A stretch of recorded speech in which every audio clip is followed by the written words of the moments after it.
Hi, welcome to Loft 801. My name is Diego, and today I'm talking about the latest A24 film, Opus. It's Mark Anthony Green's feature directorial debut and officially released yesterday on March 13th, 2025. It premiered at Sundance this year, but was unfortunately sold out, and I couldn't watch it until this Thursday. Like I said in my Black Bag review, I've had a few nights to consolidate my thoughts. There are things I loved about this movie, and there are things I didn't like. I'll try and avoid spoilers in this review, but I am going to give you some context on the narrative.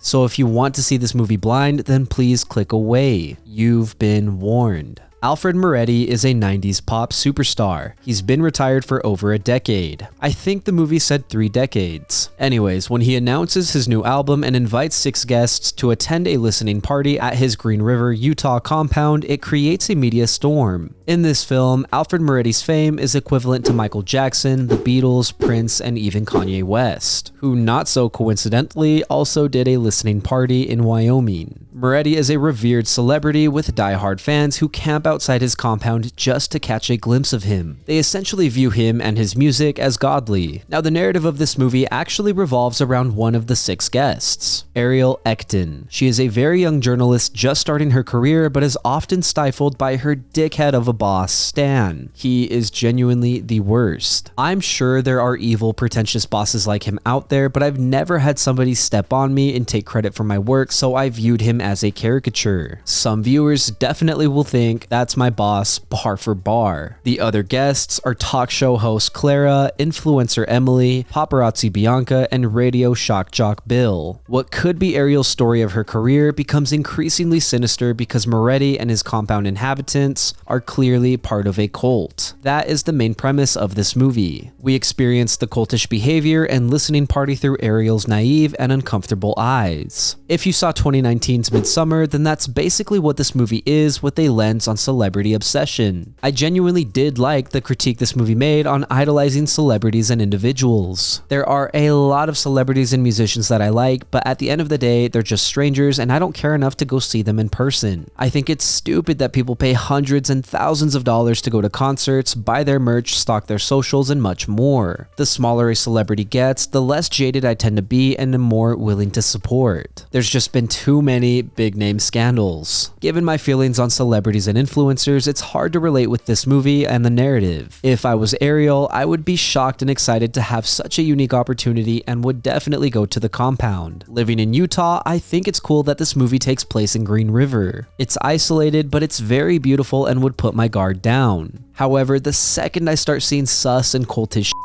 I would bounce. If the other guests want to stick around, they can stick around, but I'm not taking any chances. That's where the majority of my issues with this movie lie. Ariel experiences some weird behavior from the cult members, which I understand can be excused, but it should have her guard completely up. There's a certain intrusive moment for her that makes her uncomfortable, yet she doesn't leave. Even when she finally does decide to leave, she doesn't stick to her guns and lets herself get talked down by Moretti and a random kid. The other big issue that I have with this narrative is how dismissive of her the adults are. Because she's younger, they don't take her seriously. They laugh and make fun of her and tell her she's overreacting and that she can't handle the pressure of someone like Moretti. Seeing how they mistreated her when she was panicking and crying made me have zero sympathy for what those characters eventually experienced. What a wicked thought, but I was thinking you deserve everything that's coming to you. I think Ayo Edebiri does a lot in this role. She's 29 years old, but comes across as a fresh 23-year-old journalist who is just starting her career. She feels very young and naive and inexperienced. As things get crazy, she's very vulnerable and I appreciate her being our anchor. I also really like John Malkovich as Alfred Moretti. He's enigmatic in an unconventional way. He's old, so he's not attractive or anything like that. He doesn't come off as a smart guy either. Instead, he feels like an art house creative and a manipulative leader. He's very theatrical and it makes it hard to predict his motivations and what he's planning. I'd say he's both captivating and repulsive. The supporting cast portraying the guests is fine. The actors all do a good job, I just didn't care for their characters. They all felt like caricatures. If director Green had taken time to flesh them out, I might feel different about them. However, I did enjoy the supporting cast for the cult members. I liked Amber Midthunder, Tatanka Means, and Tamara Tomakili. They did a great job of feeling untrustworthy. They acted nice and friendly, but but you could feel that they had dark ulterior motives. My absolute favorite part of this movie takes place just before the climax. The cult kids put on a puppet show called The Tragedy of Billy using taxidermied rats. It's a very macabre performance and serves perfectly as a metaphor for the nature of blind fandom and the dehumanization of both idols and admirers. I don't know who did the voice acting for the rats, but they killed it. I could see something like that puppet show being an online short series. I would watch it because this was a phenomenal scene for me. Since Moretti is a musical artist, I'm sure you're wondering, how was the music? His music only played during the listening party scenes. These songs were incredible. Composed by Nile Rodgers and The Dream, each song is an original composed for Moretti's personality in the movie. You can find these songs on Spotify under the artist Moretti with John Malkovich's picture. These songs are very electronic, daft punky, like a dark, tame Impala. They were perfect, and I'll have these songs on repeat over the next few weeks. The final thing I want to mention is that I'm not sure I enjoyed how the movie ended. I don't want to spoil anything, so I'm trying to be careful with what I say. Part of the intent of the ending is to question the ethics of reporting horrific crimes. For example, today, when a school shooter gets their picture on the news, they get fame or infamy. In the 70s, when serial killers were reported on the news, they gained mass followings, as in the case of Ted Bundy. This movie takes a jab at news reporting because it glorifies, or at least provides the option to glorify, horrific crimes and criminals like the Manson family. I don't have any issue with this jab. My issue is more along the lines of how Moretti was portrayed as a mastermind because he didn't quite come across that way during the film. He felt more like a crazy cult leader celebrity than someone with a fanatical goal. The more I think about it, the more I am okay with the ending, but I'm still not fully sold.